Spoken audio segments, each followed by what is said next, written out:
दुनिया में जो माशी सूरत हाल आप देख रहे हैं कि बेपनाह गंभीर है।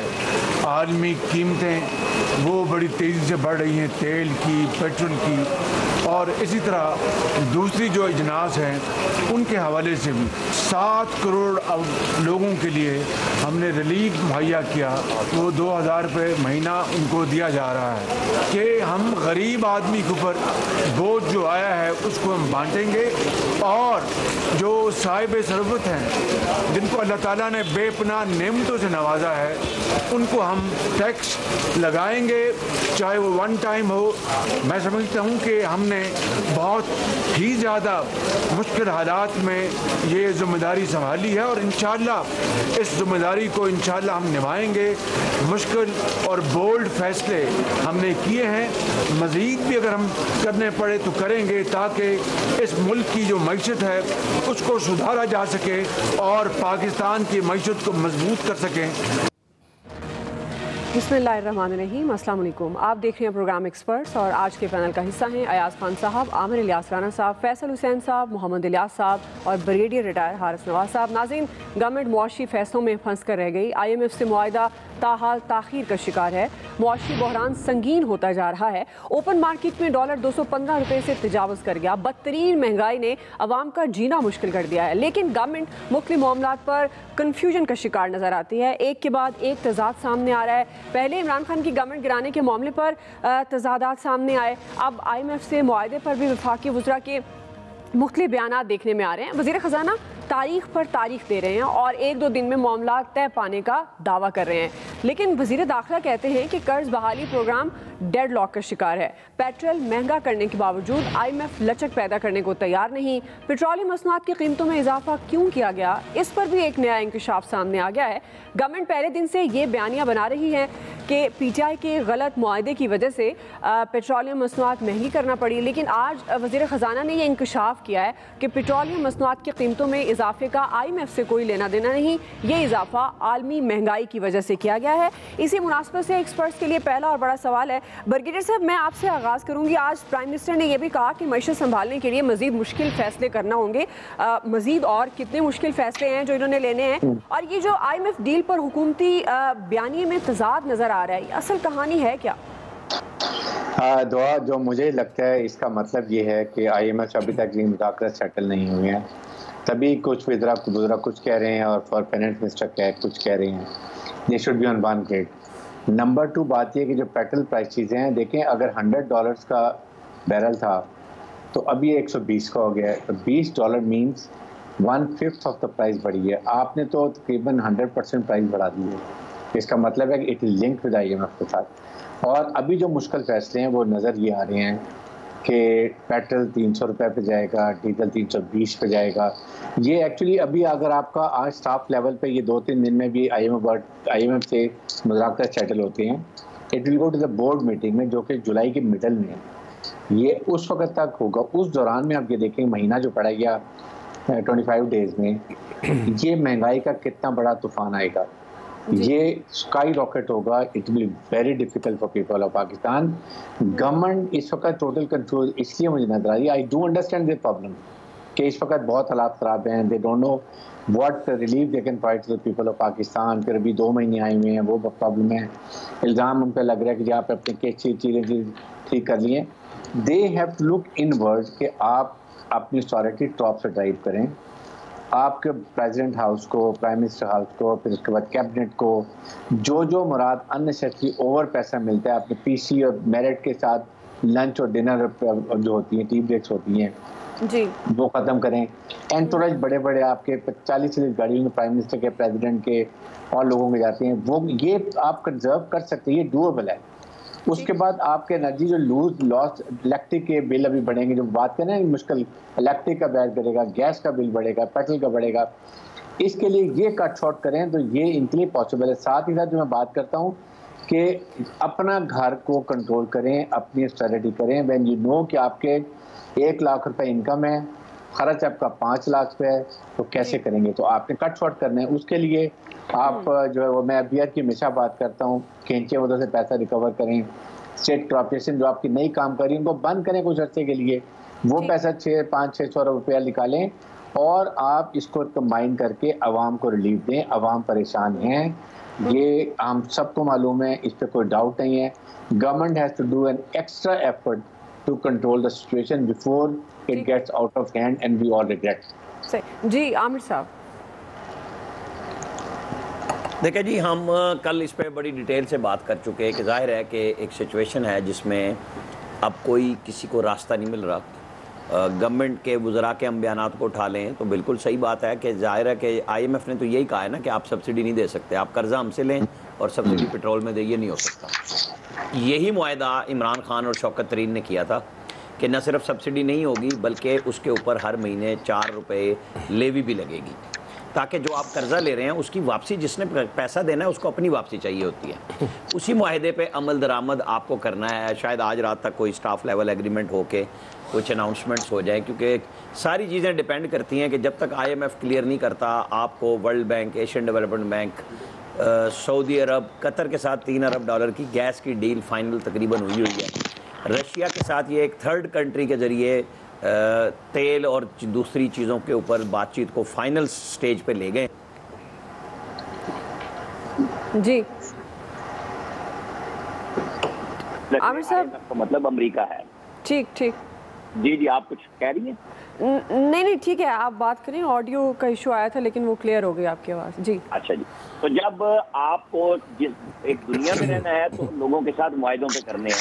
जैसा इमरान खान साहब सस्ता तेल बेचने के लिए जा रहे थे, लेकिन वो जो मेरे शहर बखर में भी ईरानी तेल डीजल यानी कराची से घूमता हुआ ब्रिगेडियर साहब के शहर से होता हुआ बलोचिस्तान से चल के बखर वाया DI खान पहुंचता है, तो एक पैरेलल इकोनॉमी है। और आपकी और किसी गवर्नमेंट की, इस गवर्नमेंट की, पिछली गवर्नमेंट की ये जरूरत नहीं हो सकती कि ईरान के साथ एक मुआहदा करके उसको फाइनल शेप दे लें कि जी हमें सबसे सस्ता तेल मिल सकता है लेकिन हम नहीं ले सकते। अब ये रियलिटीज हैं। अब इसके ऊपर सियासतदान जो मर्जी गेम कर लें। आसिफ अली जरदारी ने मुआहदा किया था, ठीक है, लेकिन उसके बाद अमेरिकन पाबंदियां आ गई और आप पाइपलाइन बिछा के भी अपना काम नहीं कर सकते। अब भी 100 मेगावाट के लिए आपने एक नया मुआहदा 2 तरफा किया है कि गवादर और उसके एरिए को अगले साल में कुछ बिजली बेहतर हो जाए और वो ईरान दे दे, क्योंकि ईरान के पास सरप्लस मौजूद है। लेकिन आप जब खुद 9 अरब डॉलर अकाउंट्स में लेके बैठे हों और वो भी सऊदी अरब, UAE और चाइना के उधार के मांगे हुए हों, आपके अपने ना हों। हमारा मसला ये है कि जब आपकी इकोनॉमी है ही नहीं, आपके पास इतने पैसे नहीं है कि आप किसी के साथ आंख में आंख डाल के बात कर सकते। और उन सबको पता है कि पाकिस्तान की कैपेसिटी नहीं है। यही तो जुआ खेला इमरान खान साहब ने आखिरी दिनों में। पता था कि मैं जा रहा हूँ, लिहाजा जिसको वो बारूदी तुरंत कहे या जो भी कहे, मैं इस गवर्नमेंट की जस्टिफिकेशन नहीं दे रहा कि ये ठीक है कि आप भुगतो। भुगतना गवर्नमेंट ने नहीं है, अवाम ने है। पहले भी भुगत रही थी अवाम। उस वक्त भी उन जिन लोगों की बजाय ये था कि वो चाय का कप नहीं पिलाते और प्राइवेट महफिलें उनकी सारों की उसी तरह होती थी। आज भी वही कुछ है। भुगतना मुझे और आपको और अवाम को है, क्योंकि हमारे पैसे के ऊपर सारे हुक्मरान पलते हैं।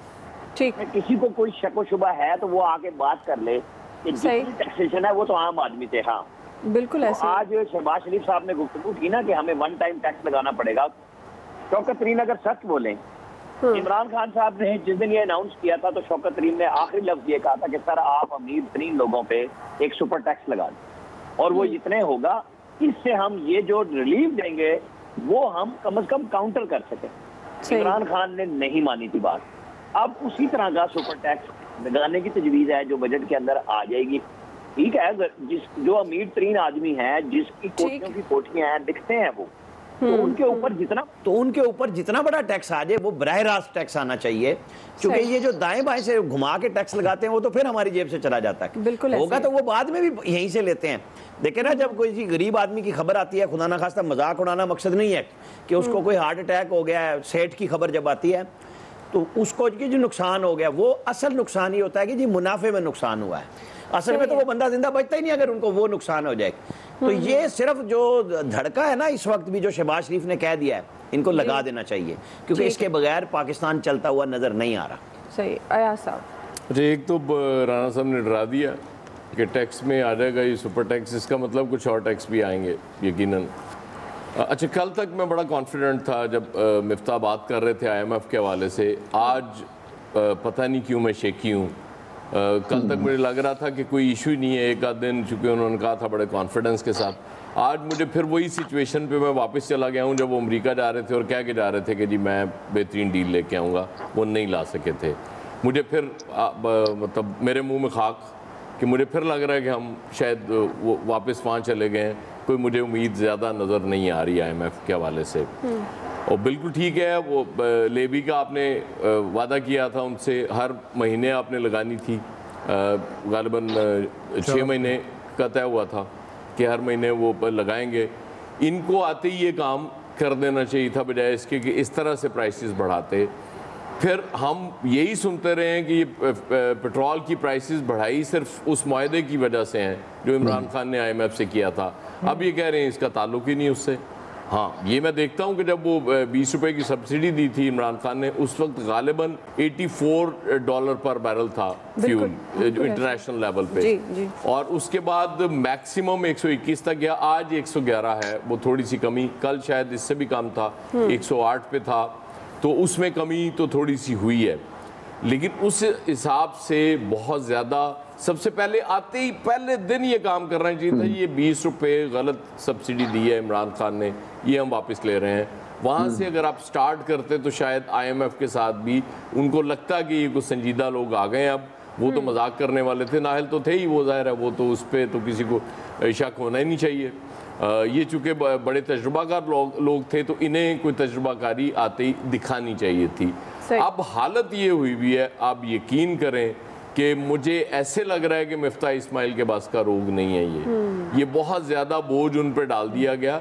बुनियादी तौर पे वो IMF या वर्ल्ड बैंक का अपना बंदा जब आप लगाते हैं पहले टू बिगिन विद, तो वो उनसे शायद डील ले लेता है और उसके बाद आप बेशक कोई और भी ले आए। पहला प्रोफेशनल उनको चाहिए होता है उस तरह का। हाँ, कोई चॉइस नहीं, वो आके वो लगा और कर दे। और वो चूंकि उसको दर्द भी नहीं होता ना उसका आम लोगों का। मिफ्ता ने बहरहाल आम लोगों में भी जाना होता है, उन्होंने आम लोगों में नहीं जाना होता, तो इसलिए वो उनको वो उसकी आलू की कीमत भी ठीक नहीं पता होती और वो टमाटर की भी नहीं पता होती, बहुत सस्ती बता रहे होते हैं। तो मेरा ख्याल है आगाज तो वहाँ से होना चाहिए था जो इस दफ़ा फॉल स्टार्ट हुआ है, वो एक तो वो गड़बड़ हो गई। अब इनसे चीज़ें नहीं संभाली जा रही, मतलब हवाइयाँ उड़ी हुई हैं। आज भी मैं देख रहा था, मतलब रौनकें ही ख़त्म हो गई। ये शहबाज शरीफ साहब क्या मतलब बशाश हुआ करते थे, जो भाग दौड़ किया करते थे पंजाब में रह के, अब मुझे समझ ही नहीं आती उनकी बॉडी लैंग्वेज को क्या हुआ है, बिल्कुल बर्बाद हुई पड़ी है।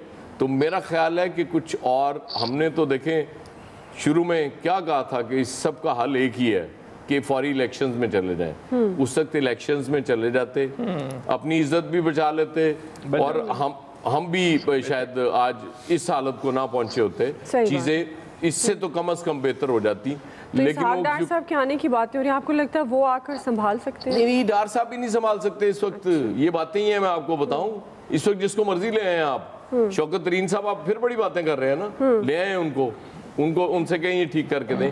ये इनके बस का रोग ही नहीं है दुआ। ये तो सीधा वो बिलावल बार बेचारे कहते थे कि जी IMF का बजट आ गया, IMF का बजट आ गया। तो IMF को अब मेरे ख्याल हाथ जोड़ के इन्हें कहना चाहिए कि हुजूर ये बजट बना दें, ये हम इम्प्लीमेंट कर देते हैं और चीजें आपकी ठीक हो। ऑलरेडी वैसे होता है इनडायरेक्टली। नहीं, बिल्कुल ही कह देना कि जी आप बना के भेज दें, हम इसमें तरमीम कोई नहीं करेंगे, हम उसको एज इट इज इम्प्लीमेंट कर देंगे, बस हमें डिफॉल्ट से बचा लें। सही। फैसल साहब, याद साहब कह रहे हैं कि शहबाज शरीफ साहब की समझ में नहीं आता कि क्या बोलना है, यहाँ हमारे आमिर साहब की हालत ख़राब है, इनकी समझ में नहीं आ रहा क्या बोलना है। ये रोज़ाना पता क्या बोलते हैं। इधर शहबाज शरीफ साहब देखिए हुआ क्या, हुआ ये है कि जरदारी साहब ने एक बड़ा सा गड़ा खोदा और पूरे नून लीग को एक दावतनामा, बाज़ाब्ता दावतनामा दे के जो है ना गड़े में छलांग लगवा दी, और खुद बाहर से जो है वो मंजर देख रहे हैं, नून लीग की तबाही का तालियां बजा रहे हैं। और ये भी कह रहे हैं कि अब जब हमारी हुकूमत आएगी ना तो हम ऐसी तरक्की लेकर आएंगे कि सारे जो है रिकॉर्ड टूट जाएगा। और भाई तो जिस फार्मूले के तहत आप तरक्की लेके आओगे तो वही फार्मूला आप शहबाज शरीफ साहब को दे दो ना। पाकिस्तान है, अगर मकसद 22 करोड़ अवाम है, इन लोगों की खुशहाली है। तो जो फार्मूला आपके पास जो जादूगरी का जो फार्मूला है, ऐसे पाकिस्तान तरक्की और खुशहाली पे चला जाएगा, तो वही फार्मूला आप शहबाज शरीफ साहब को दे दें, वो आंखें बंद करके जो है अमल कर देंगे। मसला किसी की नज़र में भी है ना पाकिस्तान नहीं है, हर इंसान, जितने भी ताकतवर लोग हैं ना, इन सब की नज़र में मसला सिर्फ अपनी ज़ात है। ये सियासतदान इतनी बड़ी बड़ी बात करते हैं ना, इतनी बड़ी बड़ी दावे कि फला आदमी ने तबाही मचा दी, फला ने, इनको बोलो भाई अगर आपने किसी एक शोबे में कोई दस्तावेजात तैयार की है, आप फूड को उठा लें कि इस मुल्क में जो ग़िज़ाई सूरत हाल है उससे निकालने की कोई दस्तावेजात तैयार की, तो बता दो किसी सियासी जमात के पास नहीं है। सिर्फ बातें हैं, अमल प्रैक्टिकली कुछ नहीं है। अलमिया है इस मुल्क का कि कोई भी सियासी जमात ने अपने आप को तैयार ही नहीं किया कि पाकिस्तान को मसाइल से कैसे निकालना है। इनकी तैयारी सिर्फ इस नुक्ते पर होती है कि इलेक्शन कैसे जीतना है, उस इलेक्शन को जीतने की मैनेजमेंट कैसे करनी है, उस जीतने के लिए किन किन लोगों के साथ जो है वो अपने ताल्लुकात को जो है बेहतर करना है। अब ये टैक्सेस की जो बात कर रहे हैं कि इस पे टैक्स, सुपर टैक्स और फल्ला टैक्स, और भाई सबसे पहले तो आप ज़राई आमदनी पे टैक्स लगाओ ना। इन जागीरदारों और वडेरों को जो आपने खुली छूट दी हुई है, इन पर टैक्स क्यों नहीं लगाते? इनकी ये वाहिद आमदनी है जो FBR के दायरे कार में नहीं है, बात ही नहीं करते। इनको पता है हम बात करेंगे तो हमारा इक़्तिदार कमजोर हो जाएगा। क्यों? मकसद पाकिस्तान नहीं है, मकसद इक़्तिदार बचाना है। अच्छा, टैक्स कौन दे रहा है? जो टैक्स नेट में फंस गया ना उसको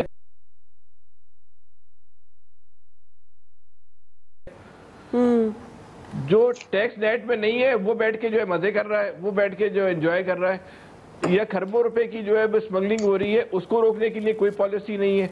हुकूमती कारकर्दगी को बेहतर बनाने के लिए ये टैक्स नेट से ज़्यादा ज़रूरत है कि हुकूमती कारकर्दगी को बेहतर बनाया जाए। जो आपका मौजूदा टैक्स नेट है ना, अगर ये कानून के दायरे में आ जाए और यहाँ से करप्शन खत्म हो जाए, तो इसको आप है ना 5-10 से मल्टीप्लाई कर ले, इससे इतना ही टैक्स आप जमा कर लेंगे, आपको जरूरत नहीं रहेगी IMF से कर्जा लेने की। लेकिन करप्शन खत्म करनी पड़ेगी, हुकूमती कारकर्दगी है उसको बेहतर बनानी पड़ेगी। आज कस्टम के अंदर से वो कस्टम का डिपार्टमेंट उठा लेना, वहाँ रोजाना की करप्शन जो है वो अरबों रुपए की है। यही हाल जो FBR का है, जितने भी वफाकी जहाँ जहाँ से आपकी कलेक्शन हो सकती है वो सोने की चिड़िया है वो पोस्टें, लेकिन उसको आप बेहतर नहीं कर रहे। जो टैक्स में आ गया उसको रगड़े चले जा रहे, कमाल है वैसे यार। इलियास साहब देखिए जी, अब IMF के पास गए दोबारा 2 दिन जो मुज़ाकरात हैं उसमें जाके देखें अपना क्या एजेंडा ये बताते हैं कि हमने क्या किया, पेट्रोल की कीमतें बढ़ा दी, बजट में क्या क्या टैक्सेस लेके आ रहे हैं, जाके उनको ब्रीफिंग देनी पड़ेगी। अगर ये नहीं कामयाब होते तो फिर एक और मसला,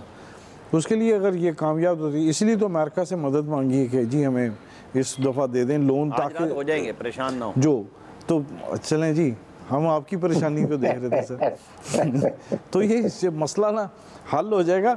तो ये अगर हल हो जाता है तो ये बहुत अच्छा है, नहीं हल होता तो इसके लिए और मुश्किलात पैदा होंगी। तो उसके लिए हमारे लिए वो तैयारी नहीं है। तो ये लोन लेना बहुत ज़रूरी है इनके लिए। अगर लोन लेते हैं तो इसके लिए जो टैक्सेस हैं वो देखिएगा कि टैक्सेस लगाना पड़ेगा। अब ये कह रहे हैं जी अमीरों पर टैक्स लगा रहे हैं, इन्होंने प्रॉपर्टी पर पहली दफ़ा ये जो टैक्स लगाया फेडरल लेवल पर कि जितनी भी प्रॉपर्टीज़ हैं उसको अगर रखते हैं तो उसका टैक्स देना पड़ेगा आमदन का। तो अच्छी बात है, ये टैक्स इनसे लेना चाहिए ताकि देखें, आप देखें प्रॉपर्टी के कारोबार में एकदम अच्छी बात नहीं है, ये जुल्म है। क्यों? बहुत ज्यादा कंस्ट्रक्शन इंडस्ट्री को बैठा देंगे, तामीराती सड़क को बैठा देंगे पूरी। वो तो पहले बैठ गई कंस्ट्रक्शन इंडस्ट्री, वो रेट्स पहले बढ़ गए तो उसकी वजह से वो पहले बैठ गई है। अब लोग देंगे टैक्स वगैरह, प्रॉपर्टी के रेट्स नीचे आएंगे, इससे जो एक बबल बना हुआ था प्रॉपर्टी टैक्स में वो कम होगा। तो जाहिर है इसमें जो चीज़ है, इसमें आम आदमी को जो फायदा वो ये है कि उसको रोजगार मिल जाता था, इसकी वजह से वो घर अपना बना लेता था। जो एक सिस्टम था वो रुक जाएगा। तो ये है इस वक्त सबसे ज़्यादा बुनियादी जो चीज़ है, खाने पीने की जो चीज़ें उनको कम किया जाए, उन पर टैक्स में रिलीफ दिया जाए। अगर नहीं करते तो इसके लिए मसला है। ये सबसे बड़ा है कि पहले अपने इनको डेफिसिट रोकने, फिस्कल डेफिसिट है, जो ट्रेड डेफिसिट है इनका, इसको रोकें। फिर जो इनके जो स्टेट ओन एंटिटीज़ हैं उन पर जो लीकेज है उसको रोकना, ये सब तमाम चीज़ें इनको गवर्नमेंट को करनी पड़ेगी अपनी एक सर्जरी इकोनॉमी की। नहीं करेंगे तो फिर मसले उधर के उधर खड़े हैं। बिल्कुल जाहिर है वो मुश्किल फैसले जो कह रहे हैं प्राइम मिनिस्टर, उनको यही लेने चाहिए कि कोई स्ट्रेटजी बनाएं कि इन हालात से कैसे निकलना है, आवाम को रिलीफ कैसे देना है। राय आप जान चुके हैं एक्सपर्ट्स की। ब्रेक लेते हैं, ब्रेक से वापस आएंगे। हमारा दूसरा सवाल ममनुआ फंडिंग केस से मुतल्लिक होगा। हम सवाल ये रखेंगे PTI के लिए कितना बड़ा खतरा हो सकता है। राय लेते हैं ब्रेक के बाद। जो इख्तियार है वो प्रोहिबिटेड फंडिंग है, ममनुआ फंडिंग है, और ममनुआ फंडिंग के अंदर किसी सियासी जमात के ऊपर किसी किस्म की पाबंदी जो है वो नहीं लगाई जा सकती। हमने तमाम तरह अपना रिकॉर्ड फराहम कर दिया, हमारी कोई ममनुआ फंडिंग भी नहीं है, तमाम पैसा जो है वो बैंकिंग चैनल से आया। 64 करोड़ रुपए का TMLN का जो रिकॉर्ड है वो रिकॉर्ड मौजूद नहीं है। इसी तरीके से 35 करोड़ रुपए का पीपल्स पार्टी का भी जो रिकॉर्ड है वो रिकॉर्ड अपनी जगह के ऊपर मौजूद नहीं है। अब इलेक्शन कमीशन तमाम जो सियासी जमातें हैं, तमाम जो पॉलिटिकल पार्टीज हैं, उनका फैसला जो है वो एक साथ करे। पाकिस्तान तहरीक इंसाफ के रहनुमा फ़ारूक हबीब को आप सुन रहे थे, जो ममनुआ फंडिंग केस के मामले पर इलेक्शन कमीशन इस्लामाबाद के बाहर मीडिया से बात कर रहे थे। आज तकरीबन 8 साल बाद PTI के ममनुआ फंडिंग केस की समाअत मुकम्मल हुई है और इलेक्शन कमीशन ने फैसला महफूज कर लिया है। चीफ इलेक्शन कमिश्नर कहते हैं कि दीगर जमातों के केसेस भी जल्द फाइनल होंगे और किसी से इम्तियाजी सलूक नहीं किया जाएगा।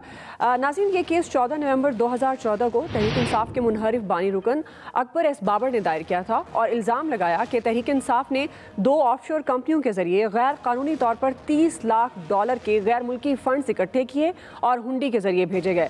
8 साल तवील समाअत के दौरान PTI ने 30 मरतबा इल्तवा मांगा, 9 वकील तब्दील किए गए और मुतअद्दिद बार इलेक्शन कमीशन के दायरे इख्तियार को भी चैलेंज किया गया। इसी से मुतालिक ये हमारा सवाल। आमिर साहब, मैं आपसे आगाज़ करी हूँ, आपके ख्याल में ममनुआ फंडिंग केस पाकिस्तान तहरीक इंसाफ के लिए कितना बड़ा खतरा साबित हो सकता है? देखें ना, आपने अभी साबिक छोटे वज़ीर की गुफ्तगू सुनाई। 7 साल 7 महीने के बाद कंक्लूड हुआ ये केस और इलेक्शन कमीशन ने फ़ैसला महफूज कर लिया। रौनक इस चीज़ का है कि नहीं, हमारे साथ बाकियों का भी फ़ैसला करो। बिल्कुल ठीक बात है, किसी सियासी जमात को इस्तिस्ना होना ही नहीं चाहिए। जो एलिगेशन तहरीक इंसाफ के अपने बानी रुकन ने इमरान खान साहब को पहला चाय का कप और रोटी खिलाने वाले अकबर एस बाबर ने लगाए, वो लड़ते रहे ना अकेले आज तक। उनके खिलाफ दूसरे केसेस इनकी अपने दौरे हुकूमत में भी हुए, सब कुछ हुआ और वो अकेला जवान खड़ा रहा। 2014 में तो कोई ऐसी कहानी नहीं थी कि क्या हो जाना है और क्या नहीं होना। वो ठीक है कि 2011 में एक बूम इमरान खान को मिला था और फिर KP की गवर्नमेंट भी आ गई थी, लेकिन गया तो इनके घर का साथी था। आज तक इमरान खान साहब पे अलीम खान से लेकर जितने इल्ज़ाम लगाए हैं, इनके अपने साथ बैठने वालों ने लगाए हैं, किसी और ने नहीं लगाए, इनके अपने घर से लोगों ने लगाए हैं। ओके, ये बात एक हो गई। PTI ने अब आज कहा है कि 99 करोड़ के बनते हैं, 64 करोड़ नून के और 35 करोड़ रुपए पीपल्स पार्टी के। हुजूर, आप तो रोज़ाना अरबों रुपए की करप्शन निकालने के लिए आए थे, पौने 4 साल में आपने कुछ नहीं किया। अब आप दुहाइयाँ दे रहे हैं सुप्रीम कोर्ट में नैब का केस ले जाने की, शौक से जाएं। ये केस चीफ इलेक्शन कमिश्नर और उनके अब 4 रुकनी टीम पूरी यानी 5 रुकनी कमीशन ने सुन लिया है, फैसला महफूज कर लिया है और उन्होंने कहा है कि बाकी जमातों का भी होना चाहिए। बिल्कुल PTI उनके लिए सबूत ला रही है, लाने चाहिए, क्योंकि असल बात यह है कि जब तक सिस्टम नहीं चलेगा। लेकिन मसला ये है कि आज शाह महमूद कुरैशी ने लान तान इलेक्शन कमीशन पे बैठ के किया लाहौर में। ये वो केस बना रहे हैं कि इलेक्शन हमने आगे हारना है। देखें ना, जब ये अपने दौरे हुकूमत में कोई ज़िमनी इलेक्शन नहीं जीत सके तो ये आज अभी इतना बयानिया मकबूल बना के वो पहले से ठप्पे लगा रहे हैं ना। अगर इलेक्शन कमीशन इनको बरी कर दे तो इलेक्शन कमीशन ने क्या किया जी, हमारे फंड ही शफाफ थे, माननी तो इन्होंने किसी की है नहीं। लेकिन बहरहाल अच्छी बात है कि इलेक्शन कमीशन ने ये बात कर दी वाजे कि इनका फैसला हमने महफूज कर लिया है। जो बाकी पार्टियां हैं जिनके ऊपर केसेस किए हैं वो भी होना चाहिए। अच्छा, अगर सिस्टम चलता रहेगा तो कुछ ना कुछ रिजल्ट निकल आएगा। लेकिन जहां पे सरतापा कंप्रोमाइज्ड नैब इंतकाम होगा वहां पे इमरान खान साहब नहीं बोलते, क्योंकि जो काम गंदा खुद किया है वो समझते हैं सारे गंदे हैं। इलेक्शन कमीशन से बेहतर फैसला आएगा जिसके मर्जी हक में या खिलाफ में आए। ठीक है ब्रिगेडियर साहब। देखें दुआ, इसमें मैं बिल्कुल आई डोंट सपोर्ट जिसकी भी प्रोविडेंट फंडिंग है, जो कानून है उस मुताबिक वो पैसा जब्त भी होना चाहिए, whatever is to happen. Foreign funding जो डेंजरस है वो ये है कि अगर आपको CIA ने फंडिंग की है या आपको मुसाद ने फंडिंग की है या आपको KGB ने फंडिंग की है या आपको रॉ ने फंडिंग की है, वो ऑर्गेनाइजेशन जो एंटी स्टेट फंडिंग कर रही हैं और एंटी स्टेट किसी पार्टी को सपोर्ट कर रही है, दैट इज़ वेरी सीरियस। और अगर किसी पार्टी ने किसी कंपनी ने फंडिंग की है और वो इसमें प्रोहिबिटेड है, बिल्कुल वो कॉन्फ्लिक्ट होना चाहिए, चाहे वो 1 अरब रुपया या वो 2 अरब रुपया, व्हाटएवर इट इज। लेकिन I still feel a party with 150 MNA, a party with 80-90 PMLN, इसी तरह पीपल्स पार्टी, जहाँ जो इरेगुलरिटीज हैं उनको वो कानून के मुताबिक सजा दें। किसी पार्टी को भी हमें बैन नहीं करना चाहिए। It will have another follow, that is what should be considered before the announce judgment. सही। फैसल साहब, देखिए बात ये है कि 7 साल के बाद भी आप फैसले को महफूज कर रहे हैं। पाकिस्तान में जो भी इंसाफ से फराहमी के ज़िम्मेदार इदारे हैं, तो ये एक फ़ैसला भी जो है ना, इसका मिसाल है कि इस मुल्क में इंसाफ की जो है ना पोजीशन क्या है। ताकत के तौर पे इमरान खान साहब ने फैसला रुकवाया, पता ना, ताकत का इस्तेमाल करते हुए। तो आज मुस्लिम लीग भी उस ताकत में, वो भी ताकत का इस्तेमाल करते हुए रुकवा लेगी। ये फैसला 7 साल में करना से ज़्यादा अहम बात यह है कि इस मुल्क में इंसाफ का हाल क्या है। आप फैसला सुनाए ना, अगर किसी ने गलत किया, सही किया, जो भी किया, आप फैसला तो सुनाएं। आप 7 साल के बाद भी जो है वो फैसला महफूज कर रहे हैं। इलेक्शन कमीशन से भी पूछना चाहिए कि आपने जो है वो इमरान खान के जो 3.5 साल, 4 साल दौर था, उसमें क्यों नहीं आपने जो है ये फैसला सुनाया कि इसलिए वो ताकतवर आदमी था। तो इस मुल्क में ताकतवर के लिए अलग कानून है, कमज़ोर के लिए अलग कानून है। अगर इसी बुनियाद पे फैसला होना है तो क्या फैसला होगा? क्या इस फैसले से क्या उम्मीद रखती है? इस फैसले से इस कौम के हालात तब्दील हो जाएंगे? इस मुल्क में तो जिस तरह सियासी जमातें जो फंडिंग करती हैं, वो सबको पता है। वो फंडिंग तो पार्टियों की जो सियासी और इंतज़ामी मामला से ज़्यादा वो तो उसके लीडरशिप की अयाशियों के लिए इस्तेमाल होती है। ये कोई ढकी छुपी बात थोड़ी है। यही तहरीक इंसाफ ने किया, यही मुस्लिम लीग, यही पीपल्स पार्टी, यही सारी जमातों का इस मुल्क में हाल है। सही। अयाज साहब, अब सिस्टम आप देखें, सबसे ज़्यादा PTI इसकी जिम्मेदार है कि वो इल्तवा लेती रही, मुख्तलिफ अदालतों में जाती रही। 8 साल लग गए एक सिंपल से केस को। मतलब इतने साल तो नहीं लगने चाहिए था ना। चलें, महफूज हो गया, गैर महफूज भी हो जाएगा वो। लेकिन अच्छा, फिर ये नहीं है कि इमरान खान साहब ने वो ताकत से रोके रखा। उससे पहले 4 साल PMLN की गवर्नमेंट थी, उस वक्त तो ताकत इमरान खान के पास नहीं थी। और एक और चीज़ जो आमिर कह रहे थे कि वो पॉपुलैरिटी 2011 में थी, नहीं आमिर साहब, 2014 में बहुत पॉपुलैरिटी बूम था इमरान खान का, इसमें कोई शुबे वाली बात नहीं है। ये अलग बात है कि कायद उस वक्त इलेक्शन जीत गए थे और 2/3 मेजॉरिटी ऑलमोस्ट ले गए थे वो, लेकिन बूम था उस वक्त भी। लेकिन हमें सिस्टम को देखना, मुझे एक बहुत बड़ा खतरा इसमें से सच्ची बात है लग नहीं रहा। अगर आइसोलेशन में सिर्फ PTI का फैसला होता ना, तो फिर यकीनन मैं कह सकता था कि शायद ये फारिग हो जाएगी जमात। लेकिन अब चूंकि PMLN और पीपल्स पार्टी के हवाले से भी केस आ चुका है, इसलिए लगता है कि हाथ खोला ही रखा जाएगा। जी अलियास साहब, देखिए इसमें केस को इतना लटकाना नहीं चाहिए था, इतना करना डिले। अब ये इनका भी मौक़िफ़ ठीक है कि तमाम जितनी भी पार्टी हैं उनका सबका भी फैसला होना चाहिए, ताकि अगर इनके ख़िलाफ़ फैसला होता है तो इनका जो पहले है इनका फ़ैसला होना चाहिए। इनके बारे में तो अकबर एस बाबर साहब, ख्वाजा साहब ने जो दिया था कि फ़ॉरेन फंडिंग जो हुई है सबूत भी दिया, काफ़ी इन्होंने ख़ुद भी इलेक्शन कमीशन की जानिब से इकट्ठे किए गए। ज़ाहिर है कोई फ़ैसला इनको लगता है तो जिसकी वजह से डिले करवाते थे PTI की जानिब से।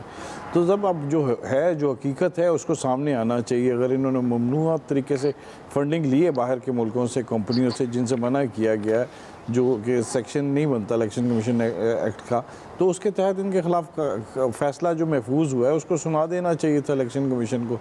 मज़ीद तख़ीर नहीं करनी चाहिए थी, दूसरी पार्टियों का भी लेके आना चाहिए। बहरहाल जी ये बड़ी बात है कि इतने सालों फैसला आ गया, अब महफूज, जैसे अयाज साहब कह रहे हैं, गैर महफूज भी हो जाएगा। आज के एक्सपर्ट से इतने, ख्याल रखिए, अल्लाह हाफ़िज़।